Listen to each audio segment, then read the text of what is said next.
You stand on the shore of the ocean watching the tide come in. You sense the call of the sea beckoning to take you further. You step forward little by little, not knowing what to expect, but expecting more. You keep going as the ocean calls you to enter in to deeper waters.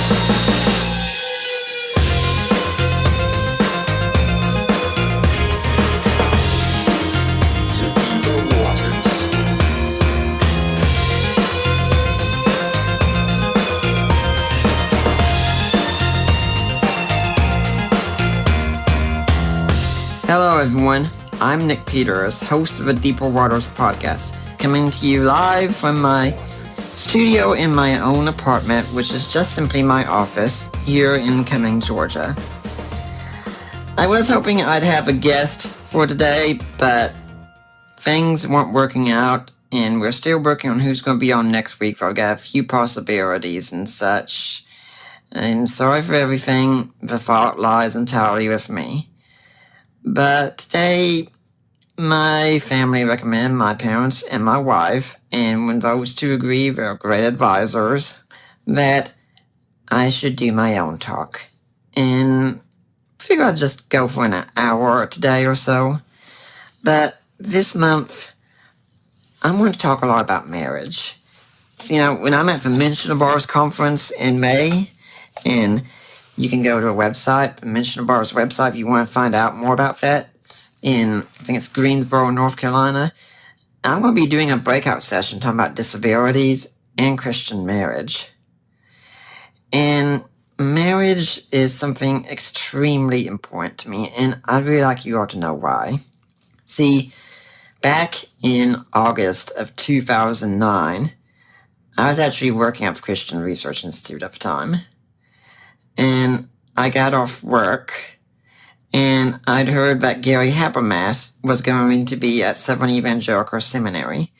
Now, Gary Habermas and I had communicated some when he'd come to our church earlier there in Charlotte to speak. And I wanted to talk with him about doubt some. It wasn't because I doubted Christianity, it was because I doubted myself many times. I was not the person with the most confidence out there, and most any criticism could send me for a loop, as it were. And Gary and I communicated some, so I heard he was going to be at the seminary, so I drop in on my way home and see him. He's teaching a week-long module, might as well. And I go in and see him, and I get there long before his class would start, and we're out in the lobby talking, and when it starts to us, he says, "Nick, you know who Mike Licona is?" "Yeah, I know who he is. He wrote co-up the case for the resurrection of Jesus with you, and he was here just last year, I think it was, debating Bart Ehrman on the resurrection of Jesus." "Yeah. Did you know he has a daughter?" "No. This is news to me."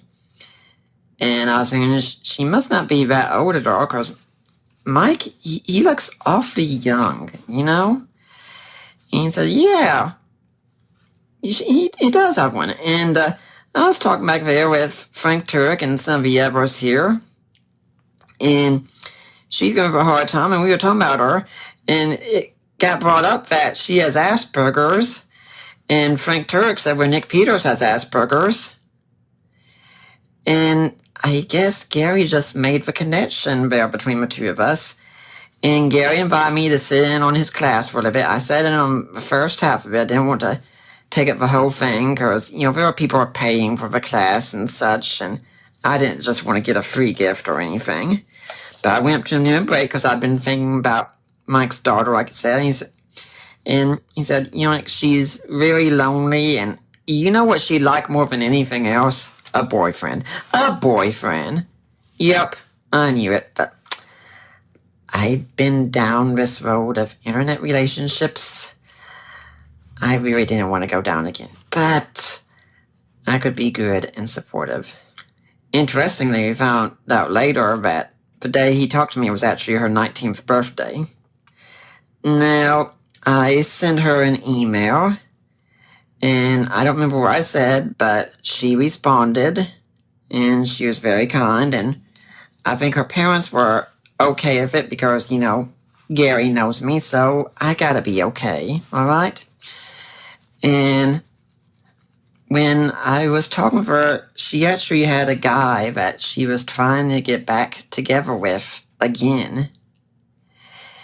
And she saw my Facebook picture, and my picture at the time screamed nerd entirely. Personally, I hope it still does. It's a badge I wear with honor, but she said, nope, this guy's a nerd. I want to save my old guy. But we kept talking, and talking, and talking, and talking. And before too long, this guy she was interested in, he was fading in her mind, and I was filling up her mind. And I was starting to look at her and think, this could be something more serious. And on Labor Day, she pretty much just asked me, would you like us to be a couple? I said, yeah, I think that'd be good. And that's when it all started. My roommate at the time was noticing all this going on too, and such. And we would talk, and talk, and talk again and again. She'd be on Theology Web. There's a little chat box up there called the Shout Box. We would be flooding it before the whole world, and such. Instant message going on constantly. Yeah. Things were going big. And then in October, it was arranged that I would go to Atlanta and meet her. Our first date, I took her to the Georgia Aquarium. And that evening even, we had a dance together to Eyes on Me, a song from Final Fantasy VIII, which was played at our wedding. And I did stay there that weekend. I can assure everyone, separate rooms. I stayed in Mike and Debbie's guest room. They had no problem with it. And left that weekend, things were totally different.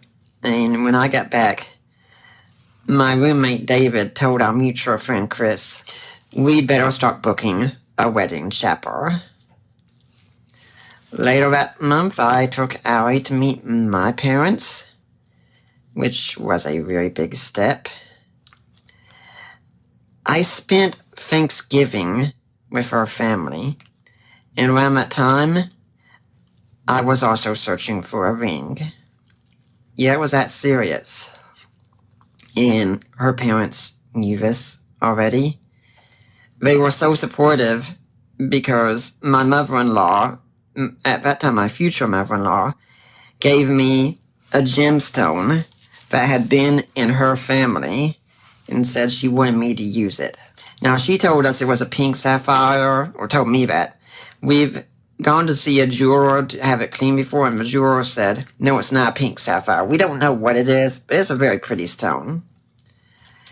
Early in December, I told my parents my plans. I said, my aunt had owed me some money, and she sent to me. I found a jeweler here in the area, managed to buy a ring, called my parents, and said, I'm going to propose to Allie.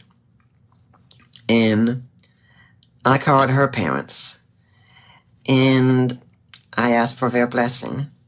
And guys, I think that's something very good to do, especially if the lady you're dating still lives with her parents, because they've raised this girl their whole lives, and you're coming in and saying, I'm going to take it from here. Can you trust me with this person who means so much to you that you've looked after your whole lives? And my in-laws didn't really have any trouble with me. They've loved me from the beginning. And that despite our age difference, I'm nearly 10 years older than Allie is. On Christmas Eve, Allie was supposed to spend Christmas with my family. Now, I lived in North Carolina, and my family lives that lives in Tennessee. They always have. And if you know anything about the area, there was a rock slide of sorts blocking the interstate that time. So we would have to take a long way around. So I got in touch with AAA because this was the day before iPhones and GPS systems and such. At least I think it was.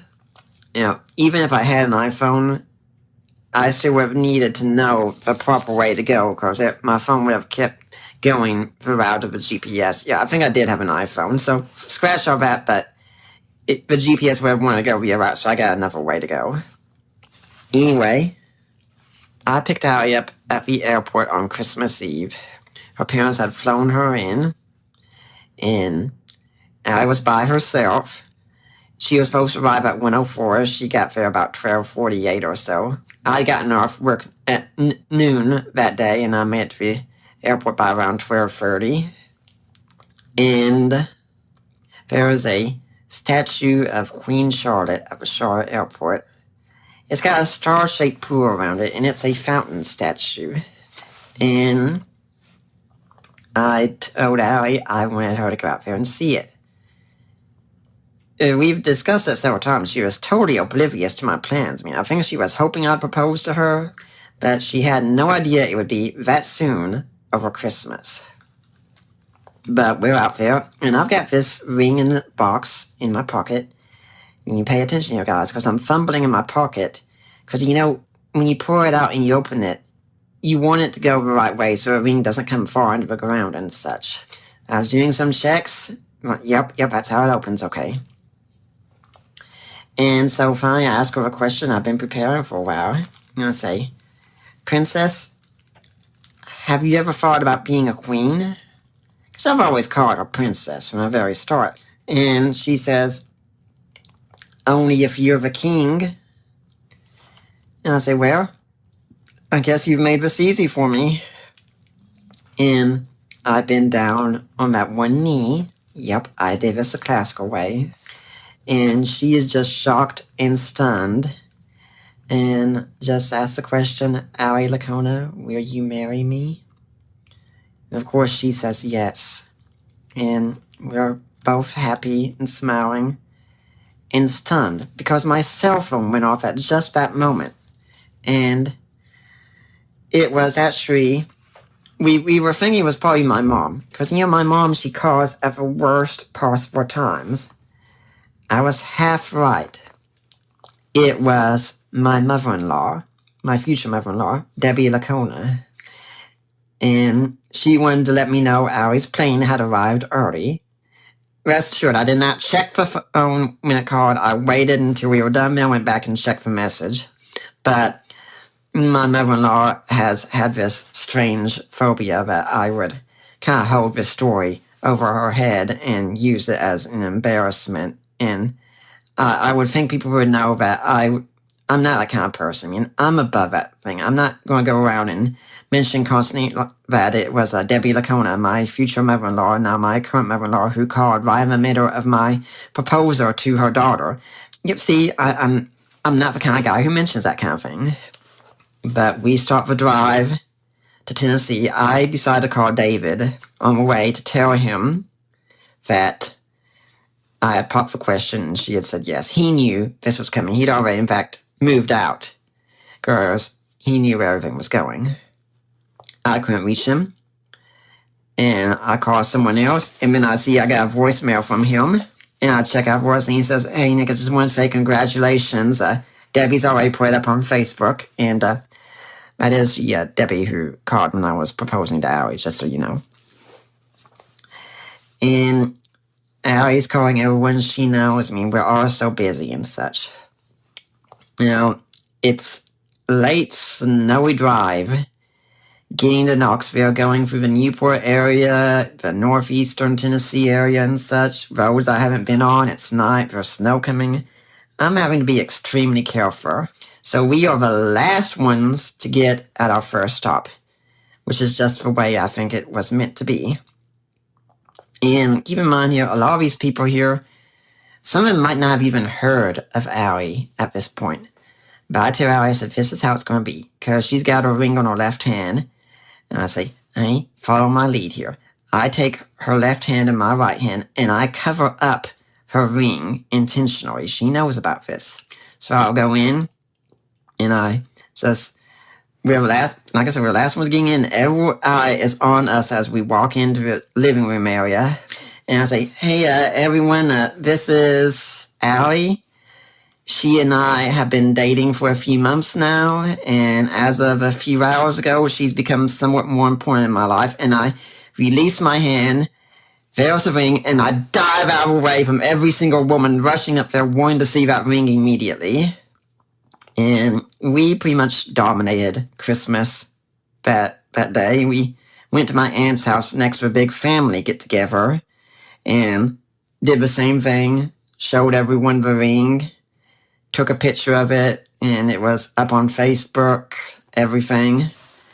Next few months were spent getting ready for a wedding, which I'd already arranged to be on July 24th.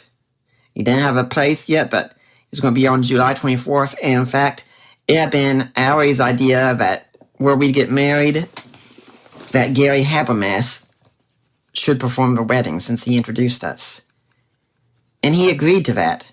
So if you are looking on Facebook at my wedding pictures and you think that minister looks a whole lot like Gary Habermas, there's a good reason for that, because that is Gary Habermas. Now, I've always told him if you suddenly decide you don't want to do this apologetics thing anymore, you could always try a business as a matchmaker. You seem to have a good knack for it. But I'd picked the date because I was trying to think of a good date, looking at the calendar ahead. I knew I wanted to be in the summer because I'm a student, didn't want to miss classes. And I look and I see July 24th is a Saturday. Next day is a full moon, and I was planning on taking her to Ocean Isle Beach for our honeymoon, which is what I did. I thought, full moon, first night on the beach for our honeymoon. Too good to pass up. So that's what we did. Now, keep in mind, guys, or should I say girls, when a guy's planning things, everything we've always done on the honeymoon, like this.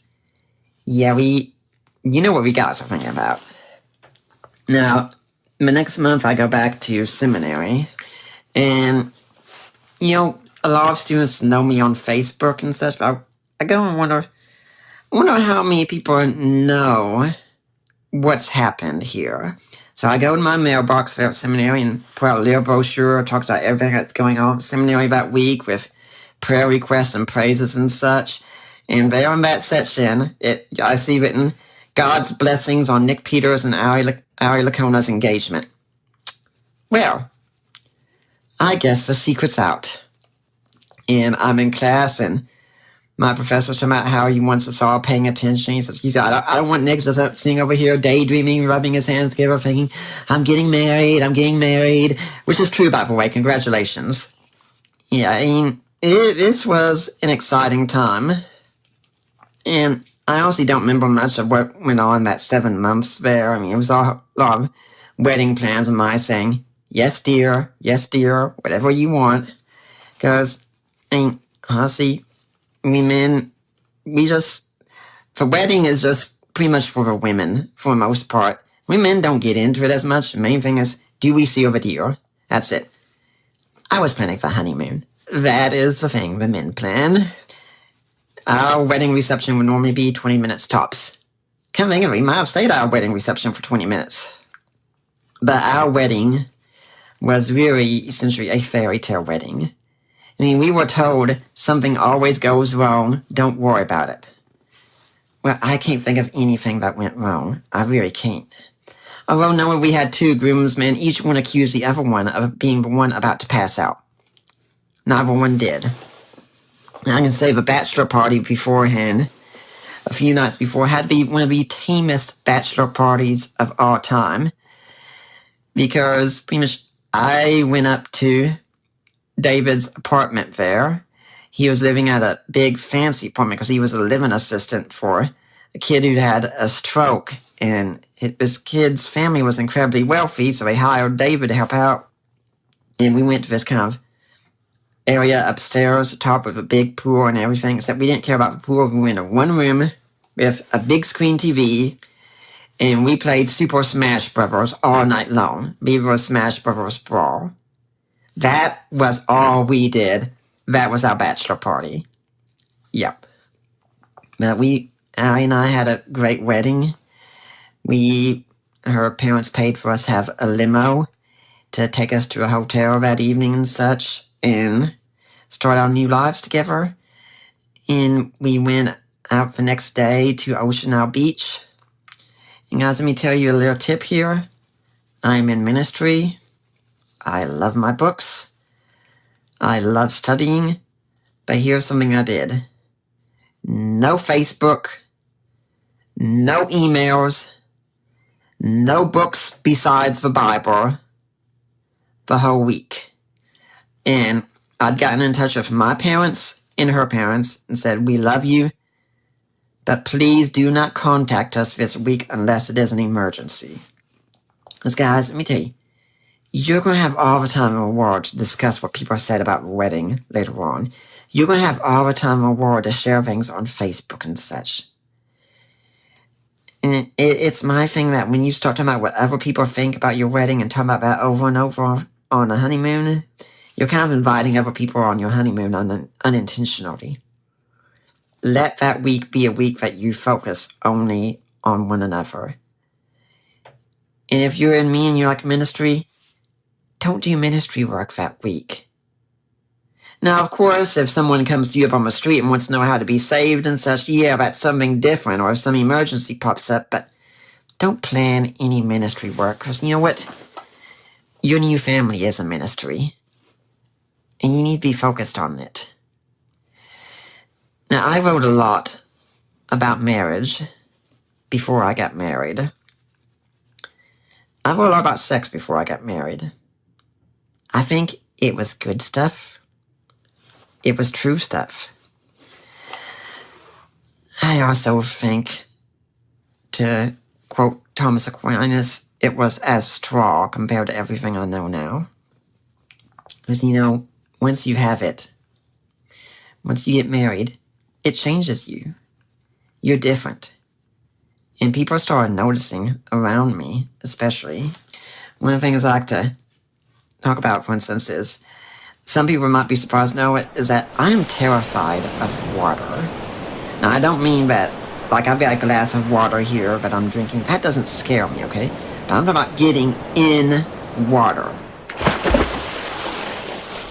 I mean, it wasn't until a few years after we were married that I was able to wash my face in the shower. It's still hard for me to do that. It's just a very awkward experience. But Allie, and she on our honeymoon, she got me in a swimming pool, which is one thing, but she got me to move away from the edge of the pool, which I usually clung to for dear life, into the 5-foot section, holding on to her. I tell people I was of two minds then. One mind is, I can't believe the effect this woman is having on me. She's motivating me to do this. She's making me want to do things like this. I'm so amazed by this. The other side, swinging, she's trying to kill me and collect insurance money. Of course, the second side wasn't rational, but there was that voicing. No, it has to be something like that. Because I'm that terrified of water. And she actually got me out into the ocean about waist deep or so. You know, another thing Allie has done for me is, we're both on the autism spectrum. We both have Asperger's. I'd used to go to the store and buy some of those frozen pizzas, cut them into quarters, and have a quarter every night for dinner.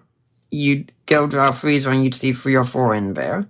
David saw this, and I told him, maybe a couple of years or so after getting married, I said, I don't have pizzas in our freezer anymore.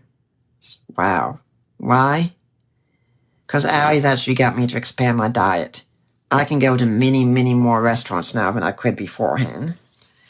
And we all know it's because women have this strange, mysterious power over us men. But Allie does. Allie's always motivated me to want to be a better man. Because, guys, I tell you, when When a lady is willing to give you all her trust in marriage, she shares her very self with you, there's nothing like it. That kind of intimacy, it's sacred. There's no comparison for it. And that sacred trust makes me as a man want to strive to be worthy of Ari. If she's going to be giving me this much trust, I want to live to it. Because, every time we give someone this kind of trust, it is a risk. We could be rejected or we could be hurt every time, but every time it's taken, it's saying, you are worth the risk. And I was a guy in school who was always passed up in such. Friend zone is a word we'd have for it. I always wanted to get married. Just never thought I would. If you told me on July 24th, 2009 that I would be married within a year's time, I would have laughed in your face. I would have been wrong, too. And marriage, it also helps show you where you're lacking. It showed me many areas in my life I need to work on. And many of my friends note that I am far more mature now that I have married. Oh, sure, there's still a kid side of me that's a jokester, a prankster, and things of that sort, but there's a side of me now that's far more mature than ever was before. Because I've got someone depending on me. Someone who I'm responsible for. And I can tell you, I'm normally mild-mannered and things of that sort. But if someone goes on Facebook and they say something intentionally to hurt Audi, stay out of the way. Do not get in my way when that happens. Rage is the only word to describe it. I'm on the warpath, Finn.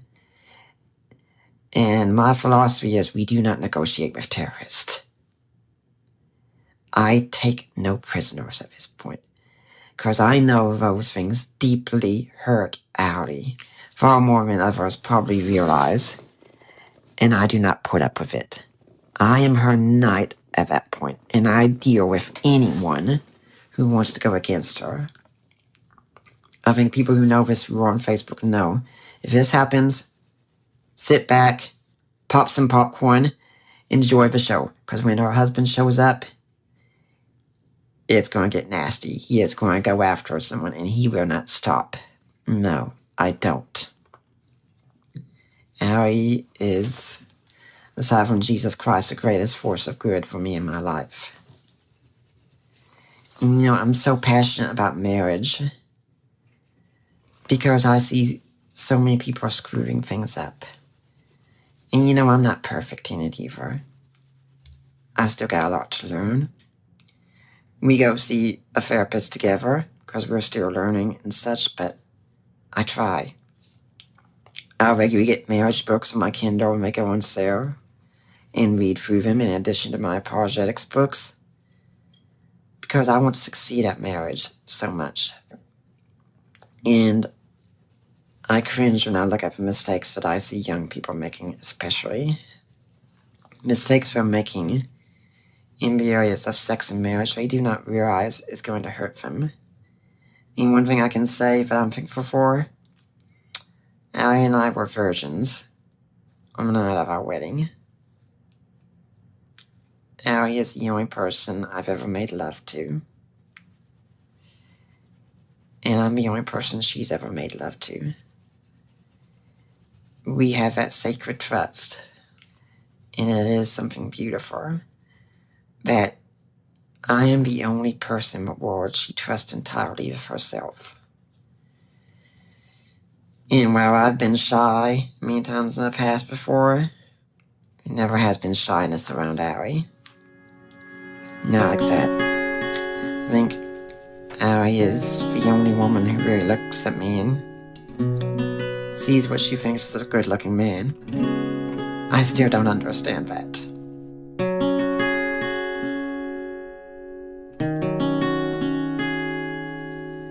At this point in the show, about halfway through the talk that I'm giving, and I would like you to know that what I do here, it is sponsored by people like you, and I could really use your support.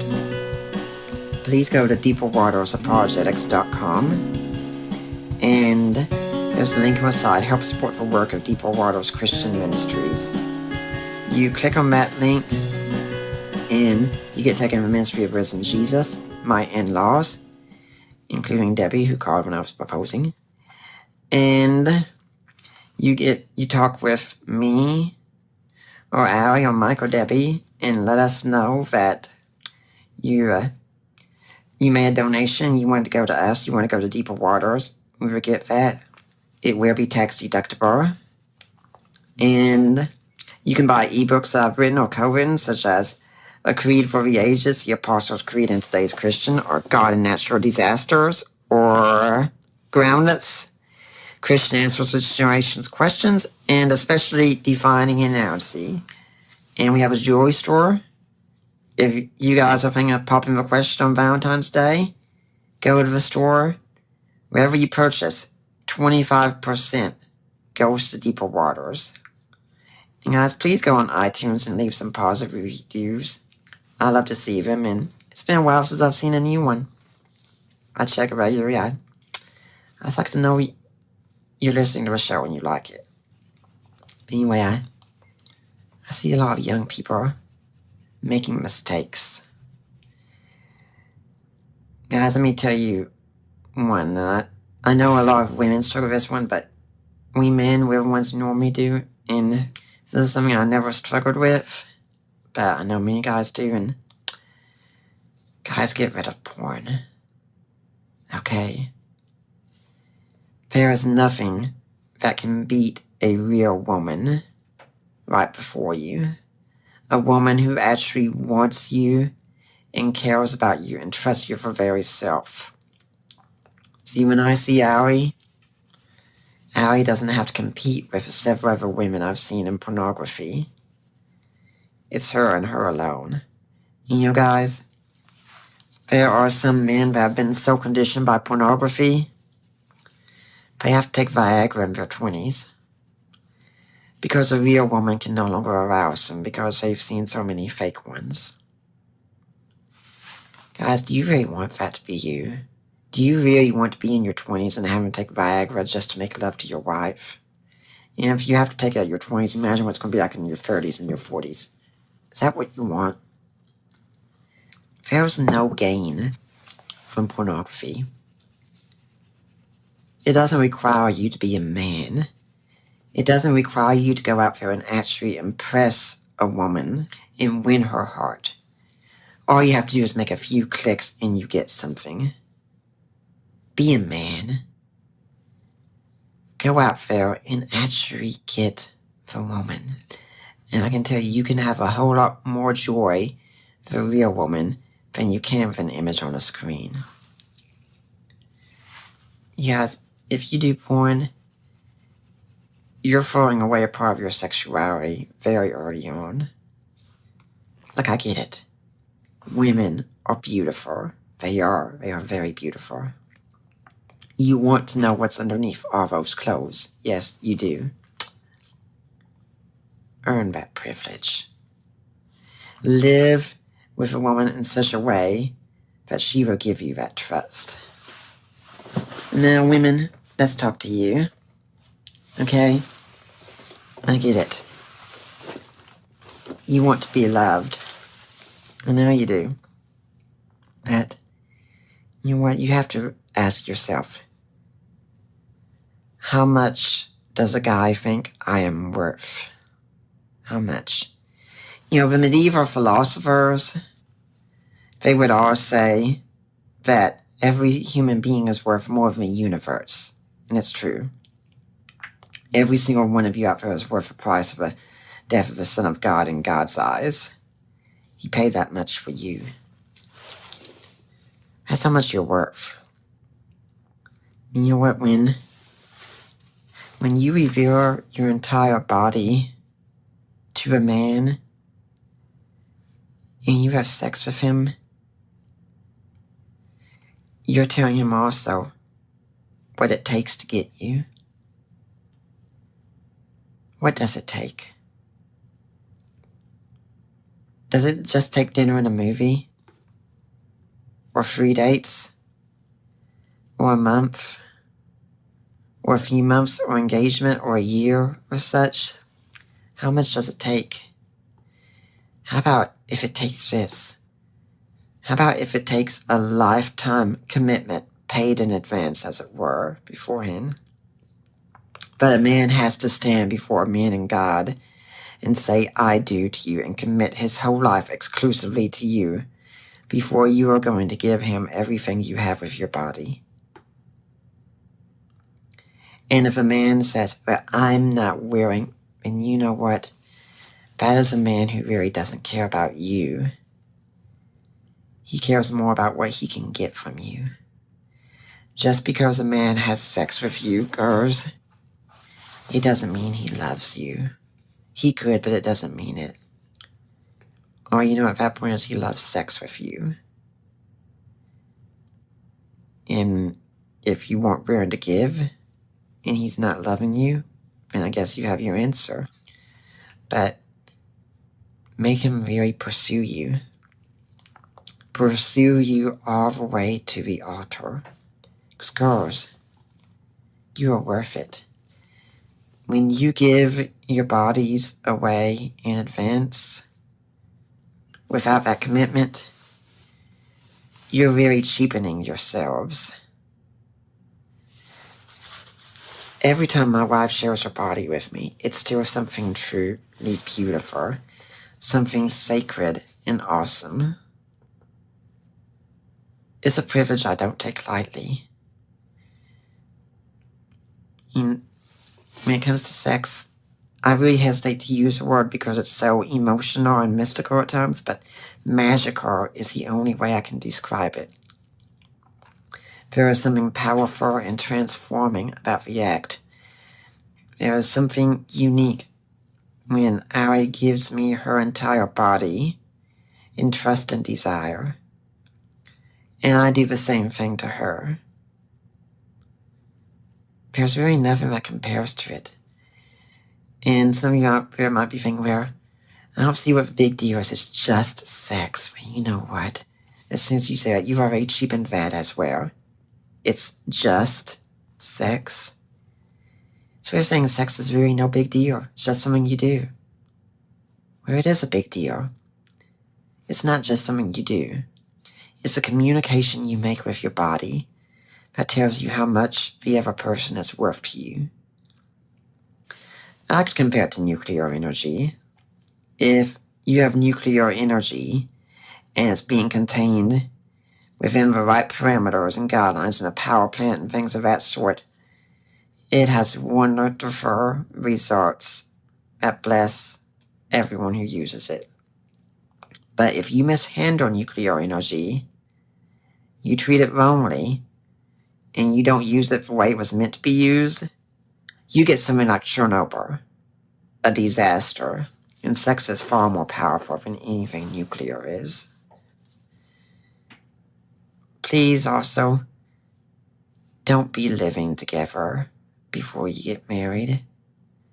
It's pretty much just putting the other person to a test and such. It's really making a sham of commitment. And you're lying with your bodies, essentially, saying we're going to act like we're married, even though we're not married. And by God, this other person better measure up because they are meant to make me happy. You know, one of the things you have to learn in marriage, it's not about making you happy. You should be seeking more is how you can make the other person happy. Our anniversary every year is on July 24th, and I tell people we have the anniversary on July 24th. I'm planning the next one on July 25th. It starts then. I'm shopping at a store. I'm looking at every single item saying, is there something I can get here that can put a little smile on Ari's face? Anything I can do. It's very self-sacrificial in that sense. You have to die to yourself. There are many times I would like to be able to buy more things for my own self sometimes, but I put them on hold. Because you know what? That thing that I can get for Ari, seeing her happy means a whole lot more to me than that. Guys, for you men out there, live trying to make your wives happy. You know what that means? You actually do things for them. And seriously, do you expect to come home from work, plop your feet up on a footstool, reach for a remote, ask your wife to bring you dinner, say absolutely nothing to her, and then expect to have a romantic evening that night? Get real. It's no way to live. It's not going to work. And guys, believe it or not, maybe every now and then you should pick up a vacuum cleaner and actually be cleaning things around the house some. Maybe you should clean off the dishes that you bring to the sink. Maybe you should learn how to do laundry.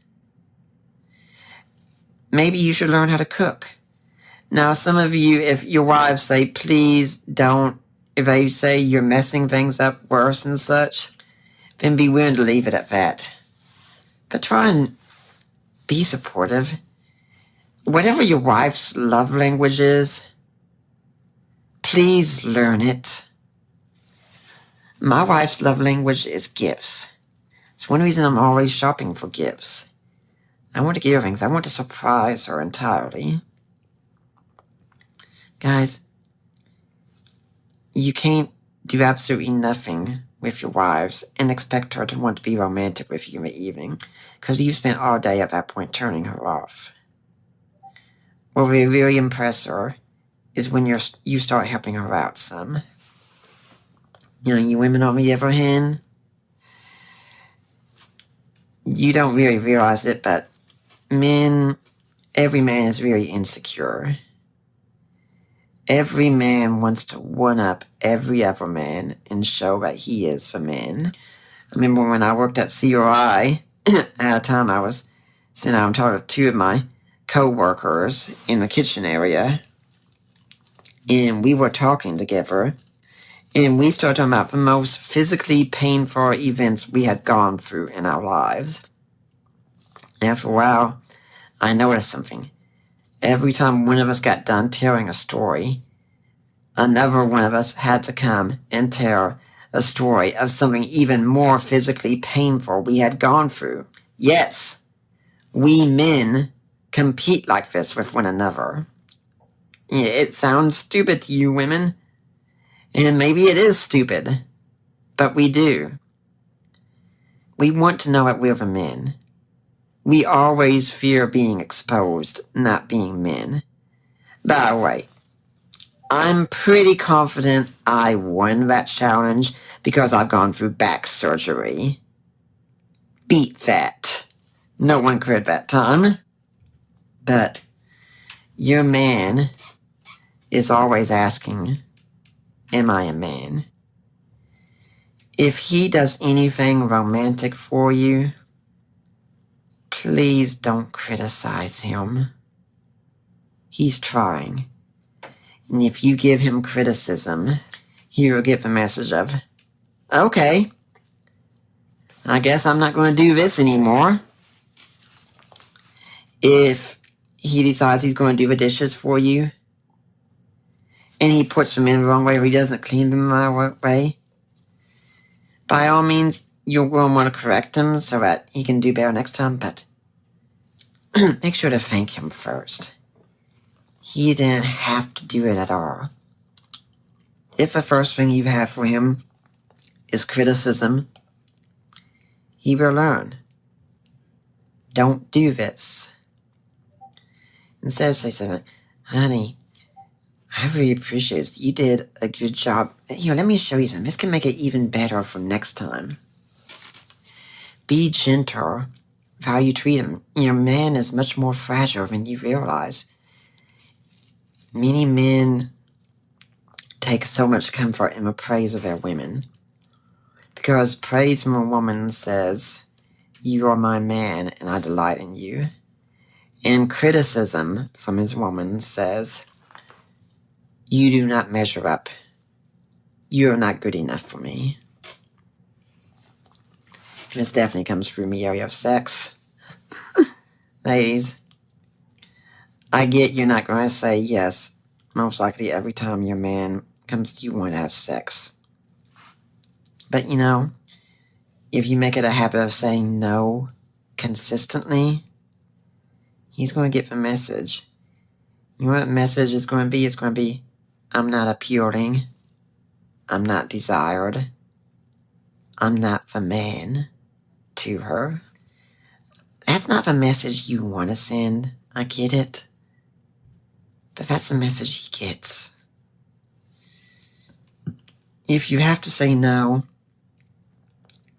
be sure to be kind, but then add in a later date.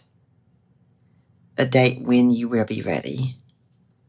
And keep it. There was a lady even I heard about who wrote TS on her calendar some days. TS stood for think sex. That way she could be thinking about all day long so she'd be ready. Because, ladies, when you reject a man sexually, it really lowers him so much more than you could ever realize.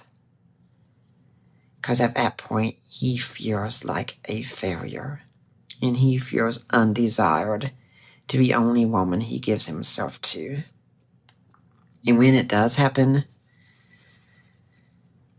ladies, please don't do duty sex. A guy would put up with it because some beats none, but it's not going to mean as much to him.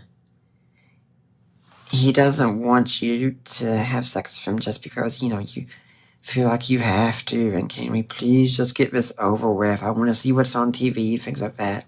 Ladies, give yourselves to your man. Be excited. Be thankful.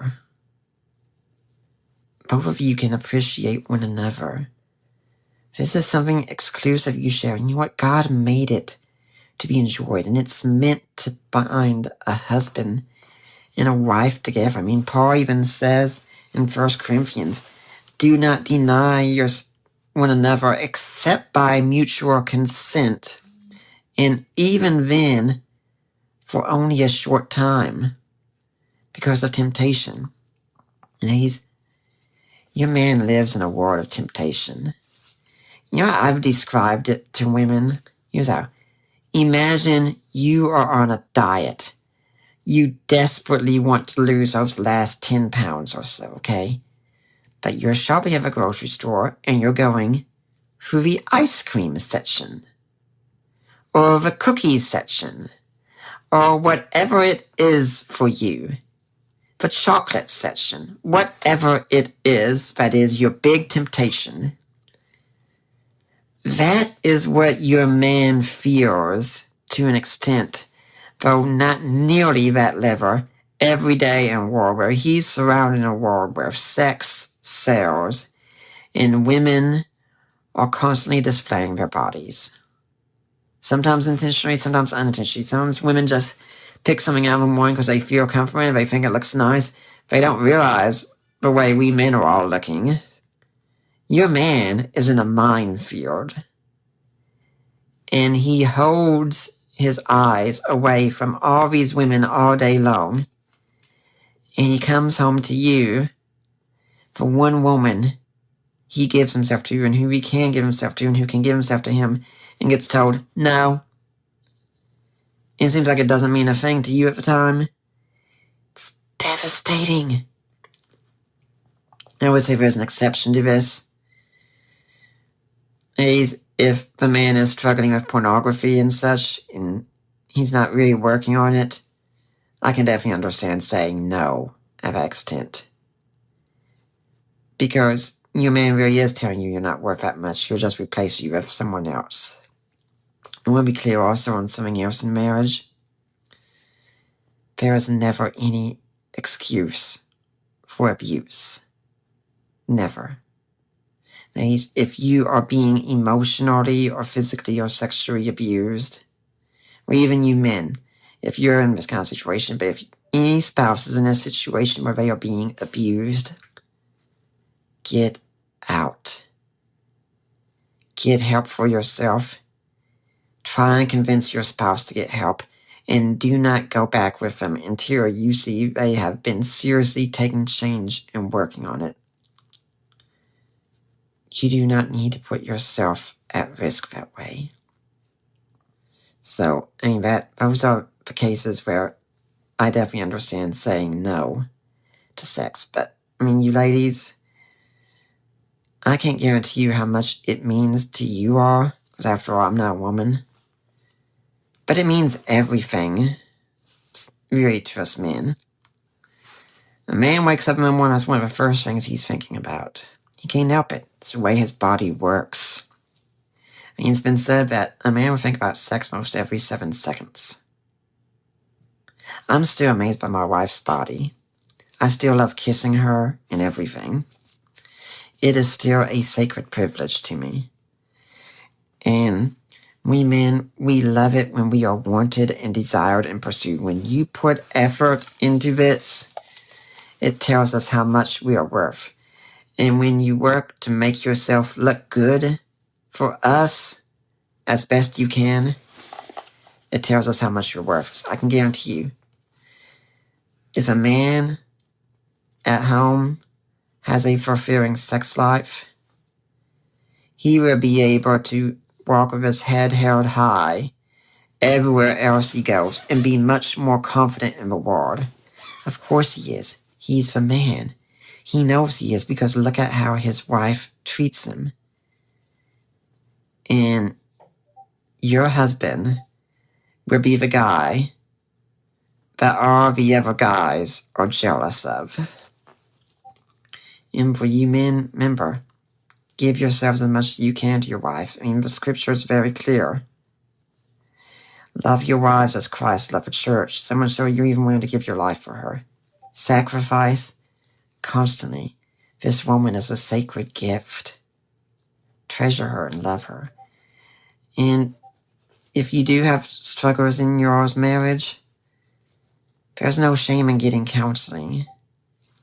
Try and meet with other couples who have good marriages and learn from them. If you're struggling with some kind of addiction like pornography and such, and it's damaging your marriage, I recommend going into a group like Celebrate Recovery. Learn to get past whatever you're dealing with. And if you're a spouse getting it, or average, if you're a spouse whose spouse is getting it, be supportive. Encourage them. It's not going to be an easy battle for them. But they are trying. And they are trying for you. And for all you young people, I want to stress this again. Please save sex for your wedding. Save it. It's something beautiful and sacred, and you don't want to just give it away cheaply. And you ladies especially, I know that sexting right now is a big thing. Sending those pictures of your body and such. You are gaining nothing good by doing that, but just misery and pain. Because, in essence, you are encouraging men to treat you like objects. And you're pretty much giving yourself out free of charge. You're letting someone else see you who has no right to see you. Your body is something beautiful and special, and you need to treat it that way. It is God's gift to you. It is not an accident. And for all you youth ministers out there trying to encourage young people to save sex for marriage, please do that, but don't just give them the negatives. Please let them know if this is something wonderful and awesome. It is one of the most fabulous experiences you can ever have. And it's God's gift to a couple. but it needs to be held in its proper place. So here's my hopes that this month we can have a lot of good talks on marriage. A whole lot of information coming out from people who've lived marriage well and stated marriage, if you're married, marriage is your first ministry, is one of the first things people are going to notice about you. What kind of wife are you? What kind of husband are you? I try to post something for my wife on Facebook 6 days a week because I don't post on Facebook on Sundays. I love her that much. And the more I do that, the more my love grows. The more you do loving actions, the more you will love your spouse. Guys, the more you clean for her and take care of a house for her, the more you will love her. And ladies, the more you have sex with your man, the more not only are you going to love him, the more you're going to want to have sex with him. It's a wonderful circle the way it builds up. We're going to be talking about all these kinds of things, I hope. I'm sincerely working on getting guests. I'm getting the final touches and such, finishing books, trying to arrange things. It's been difficult. Again, the blame's entirely on me, but today I really just want to talk about marriage some from my perspective. And I want to give some thanks here at the end. I want to thank my parents for raising me in the church, in a Christian home, and always encouraging me to pursue my passions and such. That's why I ended up going into the apologetics ministry. And I think we have a better relationship now than we have we had ever, because, now I am on my own. I am grown up and I have my own family here, and I'm learning a whole lot more about what that means. And I want to thank my in-laws. I know I've made a lot of jokes and such this podcast, but you all gave me a sacred gift that no one has ever given me a gift like this before. You gave me your daughter who you'd raised for nearly 20 years. And I know I've made my mistakes. I know I've done things to let you down, but I take confidence. At the end of the day, you always say, we do not regret giving her to you. You are the best man we could have picked out for her. I've even seen on my mother-in-law's Facebook right after I proposed, where she says she's engaged to the best man I could have ever imagined for her. And I'm really thankful for that. Like I said, you all do many things for us, but the best gift I've been given from another human being like that is that, well, with one exception. Thank you, Ari. Thank you for being the love of my life. Thank you for agreeing to marry this nerdy little apologist. You mean so much to me, because you really are the best gift another human being has given me ultimately. Your parents gave me a great gift indeed in giving me you, but you give me yourself. And you don't have to. And that means so much to me, and I love you so much. And I don't think I'll ever be able to do enough to convey all that to you, to show it all to you. And every time I try, it seems like I fall short. And I do notice my failures, and sadly I beat myself up way too much for them, but please forgive my screw-ups. I know I've got a lot to work on. I can be way too sarcastic with you sometimes and get angry about things that I shouldn't, but if there's any human being in this world I don't want to fail, it's you. I love you, Al. You're the love of my life. I can't imagine the nightmare of what it'd be to live life without you. And anytime you're away, it's just not the same. I can barely function at those times. And of course, thanks be to God, who's given me this life, who's given me the ministry that I love, and the woman that I love. I know we're poor, but I have the ministry of loving one another, like I said. In that case, I'm rich. Because the best gifts in the world are ones money can't buy. I have salvation in Christ, and I have Allie. Those two things are more than enough to make me happy.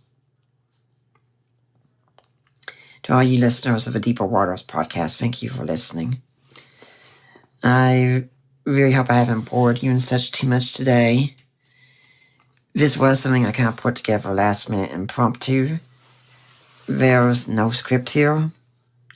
I don't speak with a script. I'm speaking straight from the heart. That's the way I do my speaking. I'm going to try and get a good guest on next week, but I hope this has been a good insight to help you get to know me better and to know why I value marriage so much. And I also definitely like to thank all of our friends.